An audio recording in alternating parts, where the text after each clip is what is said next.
অন্ধ প্রতিবন্ধী 10 টাকার বাদাম ভাজা নিন। আমি অন্ধ প্রতিবন্ধী 10 টাকার বাদাম ভাজা নিন।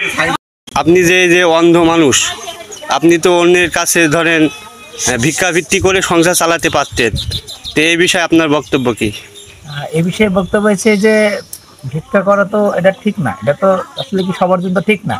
না। মানুষ করে তাই বুঝছেন, জি যেহেতু মনে করেন যে এইভাবে চলে, তাহলে এইভাবে করে যদি মানুষ সবাই ইনকাম করে খায় তো মানে নিয়ে হতো, কিন্তু আসলে কি তা তো না। ভালো মানুষও কিন্তু এগুলো কিন্তু হাত পাতে, এগুলো তো আসলে ঠিক না। জি।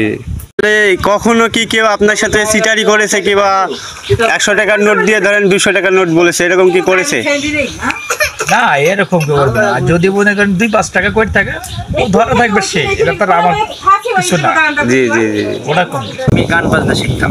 জি আমি গান বাজনা শিখতাম, আমার ওই গান বাজনা শেখা তো মানে একটা মনে করেন যে শিক্ষারই আছে। জি ওই বেল সিস্টেমের বই আলাদা ওগুলো লাগবে, তো ওগুলোর জন্য হয়নি।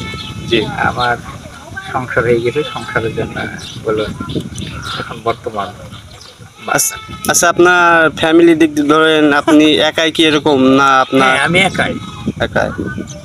আচ্ছা, আপনার এই যে বাদাম বিক্রয় করেন, এই বাদামের যে কাজগুলো সেগুলো করে থাকেন কে? এটা হচ্ছে আমার ওয়াইফ। আপনি এভাবে কতদিন ধরে বাদাম বিক্রয় করেন? আমি বাদাম বিক্রি করি একটু জোরে বলবেন। হ্যাঁ। বাদাম বিক্রি করি 6 বছর ধরে। 6 বছর। তো আপনার সংসারে কয়জন আছে আর কি আপনার পরিবারে? আমার পরিবারের সংসারে আমরা 3টা। 3টা। তো এভাবে কি সংসার চলে আপনার? আলহামদুলিল্লাহ, টুকটাক চলে তো।